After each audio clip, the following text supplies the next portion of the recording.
So I promised some people that I was going to do a review on Monarch. So yeah, this is me keeping that promise.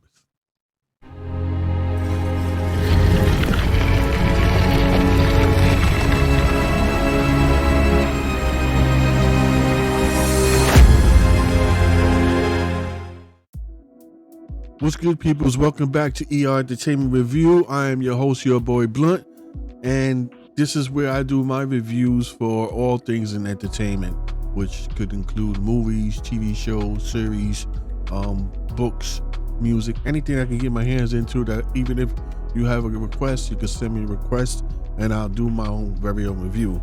Where it's going to be one of the most realist and down to earth reviews you're going to get anywhere on this planet. And today I'm going to cover, like you heard in the beginning, Monarch Legacy of Monsters. Even though that series just ended last Friday, this is actually my second take on this review. I've done it already, but I decided to scrap it because I was pretty harsh on it. You know what I mean? And I had some time to think about it, so I said, no, let me just do it over a little bit. Now, you're not going to get any spoilers. I'm not going to go into detail as far as every episode in it. But let's go into some of the particulars. Like, as far as the cast is concerned, you have Anna Sawi, who played Kate Randa. You have Kiersey Clemens, who played May. Rand Wadaby, who played Kentaro Randa. Joe Tippett, who plays Tim from Monarch. Then you also have Wyatt Russell, and Kurt Russell, father and son duo. You should know who's who. And Mary Yamamoto. I hope I'm saying that. Yeah, Yamamoto. Mary Yamamoto. You also have Elisa Lasowski. I'm terrible with names, y'all. Lisa Lasowski and Meryl Taylor, along with Anders Holm and Takahiro Hira, and also Hoyoko Kudo, along with others in the cast. But those are like the main characters. Yuriko Kudo plays Emiko. Takahiro Hira plays Hishiro Randa. Anderson Holmes plays a young Bill Randa. If you don't remember, Bill Randa was John Goodman's character in Kong Skull Island, the one we got eaten up by the Skull Crows. He plays a young Bill Randa. That's Bill Randa. And so the basic synopsis of this is it's called Monarch Legacy of Monsters. And what they're doing in this series is they're showing you how Monarch how Monarch came into power, the way they started. And some minor spoilers, it's another company that comes into power also, that's you see them come up behind the scenes, that comes up. You probably know if you saw some of the movies, but it's mostly about Monarch. And it's about Bill Randa, the one that died in Kong Skull Island. It's about his family, and where the Kurt Russell and his son comes into play is he's a colonel in the army who's assigned to protect Bill and the lady that's with Bill. I'm sorry, I forgot her name. You can type it in the comments. I forgot her name. But and it is like this big time jump between the 1950s and into present day. Well, 2015. Not really present day, but 2015, because it starts after Godzilla had attacked in 2014 San Francisco. So they pick up like a year after 2015. Of course, the phone goes off. So and then there's a lot of time jumping in between. It can get confusing for some people. I loved it. I enjoyed it. I just loved the fact that Wyatt and Kurt got to play in the same movie as the same person, father and son. How many times do you this is the first time I'm seeing it. I don't know if it's been done before, but for me, I just thought that was excellent. I thought that was Great for the genre, for the movie experience, and also for a father-son experience. As a father, although I don't have a son, I have a daughter, I would have loved to play the role of something like that if I had a son, for my own son, to play me as a younger me. So I hope, I don't know if they enjoyed it as much as I enjoyed watching it, if they got something out of it, because I got something. I felt proud for him, even if it wasn't my son, or I don't know, they don't know me from a hole in the wall. But that dynamic of them going back and forth from the 50s to now, and then at the near the end, the way they tied together was great. Now, some people might know, well, should I get Apple TV because it's an Apple TV exclusive? Should I subscribe to Apple TV just to watch this? And my answer is going to be a blatant no. No, don't go get Apple TV just to watch this. It's not, for me, it's not worth the purchase price of a subscription. It's good. Don't get me wrong, it is good. I just don't think it's worth getting a subscription over it. Now, Apple does have other TV shows on there, like C, which is very good.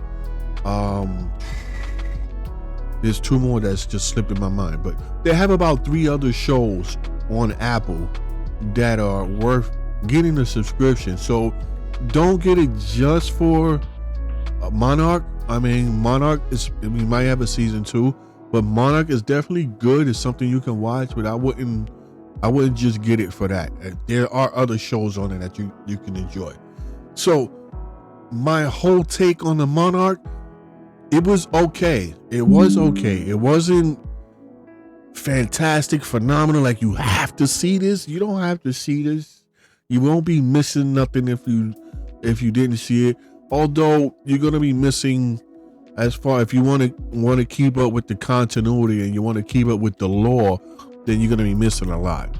But other than that, if you really don't care, you just want to watch the movies for watching the movies, then you're fine. You might, I don't know what's gonna happen in Godzilla X Kong, but I don't know if you're gonna need to watch it. But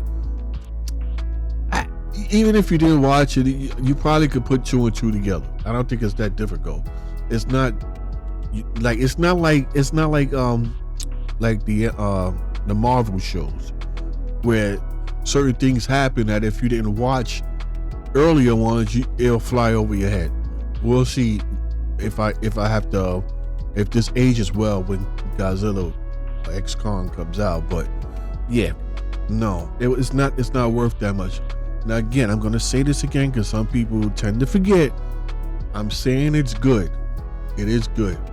It was a little boring, a little slow, and the reason why I felt that way is because the title threw me off. Even though I knew going into it that it's not gonna be about the monsters, that the monsters were gonna be a